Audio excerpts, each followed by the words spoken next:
በዓለም ላይ ካለው አጠቃላይ የነዳጅ ምርት ውስጥ 1% ያህሉ በአንድ ጠባብ የባህር መስመር ላይ ብቻ ተጭኖ እንደሚጓዝ ያውቃሉ? ይህ ቦታ ስፋቱ 33 ኪሎ ሜትር ብቻ የውሃ መስመር ሲሆን በዓለም ላይ ያሉ ታላላቅ አያላን ሀገራት አይናቸውን ሳይነቅሉ ሌሊትና ቀን የሚጠብቁትና ጥቂት ውጥረት በተፈጠረ ቁጥር መላው የዓለም ኢኮኖሚ የሚናወጥበት የሆርሙዝ የውሃ መስመር ነው። ይህ የባህር በር ዝም ብሎ የነዳጅ መርከቦች የሚያልፉበት ቦታ ሳይሆን የዓለም የፖለቲካ ትኩሳት መለኪያና የብዙ ሀገራት የህልውና መስመር ተደርጎ የሚወሰድ ታላቅ የታሪክ ማዕከል ነው።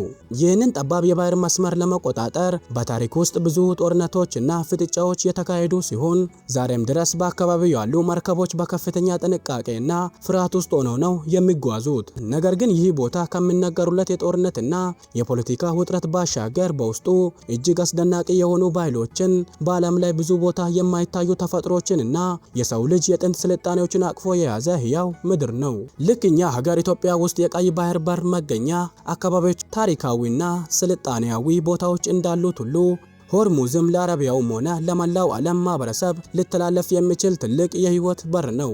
ለቻናላችን አዲስ ከሆናችሁ ቻናሉን ሰብስክራይብ፣ ቪዲዮውንም ላይክ በማድረግ ይህንን አስደናቂ ታሪክ አብረን እንመለከታለን። ወደ ቪዲዮ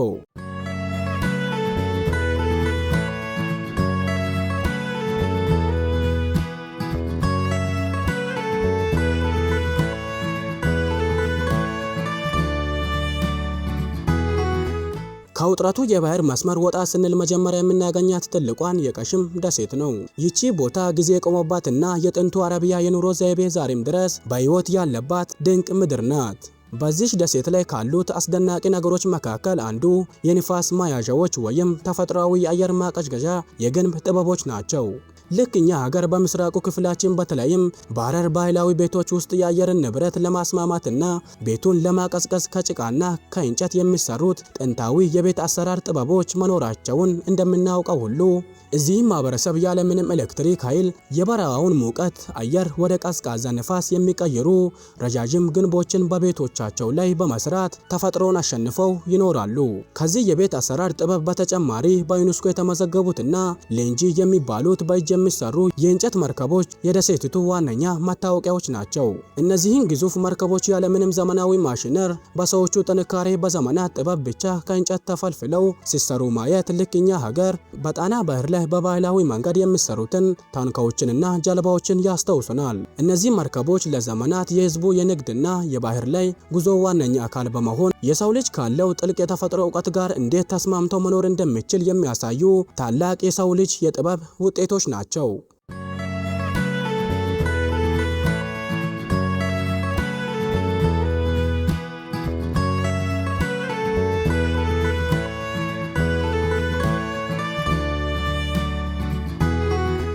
ጉዟችንን ቀጠልን። ወደ ሆርሙዝ ደሴት ስንገባ ደግሞ አይናችን ሙሉ በሙሉ በተፈጥሮ ቀለማት ይማረካል። ይቺ ደሴት ተፈጥሮ የራሷን የቀለም ስዕል የሳለችባት እውነተኛ የቀስተ ደመና ሸለቆ ናት። መሬቱ፣ ተራሮቹና ሸለቆዎቹ ከሰማያዊ፣ ከቢጫ፣ ከአረንጓዴ እስከ ጥልቅ ቀይ ቀለም ድረስ ባላቸው ከ70 በላይ የተለያዩ የአፈር አይነቶች ያጌጡ በመሆናቸው ወደ ቦታው የሚመጣ ሰው በምድር ላይ ሳይሆን ሌላ ፕላኔት ላይ ያለ ይመስለዋል። ልክ እኛ ሀገር በትግራይ አካባቢ ያሉትን ውብ ባለቀለም ተራሮች ወይም በዳሎል የሚታየውን ያንን አስደናቂ የተፈጥሮ የቀለም ውህደት ስንመለከት የሚሰማንን አድናቆት ሁሉ ይህ ቀስተ ደመና ሸለቆ በሰፊው ይደግመዋል። ይቺ ደሴት ይበልጥ ልዩ የሚያደርጋት ነገር ቢኖር የባህር ዳርቻው አሸዋውና ማዕበሉ ሙሉ በሙሉ ደማቅ ቀይ ቀለም ያለው መሆኑ ነው። ይህም ውሃው ልክ እንደ ደም ቀይ ሆኖ እንዲታይ ያደርገዋል። ይህ ቀይ አፈር ዝም ብሎ እይታ ብቻ ሳይሆን የአካባቢው ማህበረሰብ ምግባቸውን ለማጣፈጥና ልዩ ልዩ ባህላዊ ወጥ አሰራሮችን ለመስራት እንደ ቅመም የሚጠቀሙበት ያው ተፈጥሮ ነው። ተመልካቹ ይህንን አስደናቂ የቀለም ውህደት ሲመለከት የዓለም ተፈጥሮ ምን ያህል ሚዛናዊና እርስ በርስ የተሳሰረች መሆኗን በጥልቀት እንዲረዳ ያደርገዋል።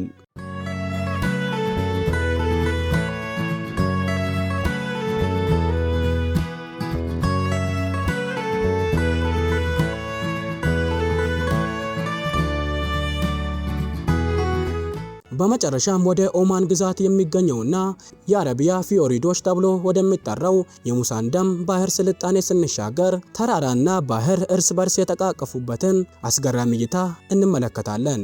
እዚህ ጋር ግዙፍና ገደላማ የሆኑ ጥቁር ተራሮች በቀጥታ ወደ ባህሩ ሰምጠው የሚታዩ ሲሆን ተፈጥሮ የፈጠረቻቸው ይህ እይታ ልክ በሀገራችን ሰሜን ተራሮች ላይ የምናየውን ያንን ግርማ ሞገስ ያለው ገደላማ ተፈጥሮ ከባህሩ ውሃ ጋር አቀናጅቶ የፈጠረው ያህል ውብ ነው። በዚህ ተለይቶ በቆመው ገደላማ ተራራ መካከል ደግሞ በጀልባ ብቻ የምትደርሰውና ሙሉ በሙሉ ከዓለም ተለይታ የምትኖረው አስደናቂዋ የኩምዛር መንደር ትገኛለች። ይቺ መንደር በዙሪያዋ ባሉት ግዙፍ ተራሮችና በባህሩ ተከባ የምትገኝ በመሆኗ ነዋሪዎቿ ለዘመናት የራሳቸውን ኩምዛር የሚባልና ከየትኛውም የአረብ አገር ቋንቋ ጋር የማይመሳሰል ልዩ የቋንቋ ዘይቤ ፈጥረው ይኖራሉ። ይህ አኗኗራቸውና ከውጭው ዓለም ተገሎ የራስን ማንነት ጠብቆ መኖር ልክ እኛ ሀገር በሐረር ተራራ ወይም በተለያዩ ገደላማ ቦታዎች ላይ ያሉትን ጥንታዊና ታሪካዊ ገዳማትን እንዲሁም በጣና ደሴቶች ላይ ያሉትን ማህበረሰቦች የአኗኗር ዘይቤ በእጅጉ ያሳስቡናል። ከዜናው ግርግር ጀርባ ያለው ይህ ህዝብ በባህር ዳርቻዎች ላይ በአንድነት እየተሰባሰበ የሚያሳልፈው የሰላም ህይወትና እንግዳ ተቀባይነቱ የቦታውን እውነተኛ ውበት ፍንትው አድርጎ የሚያሳይ ትልቅ ምስክር ነው።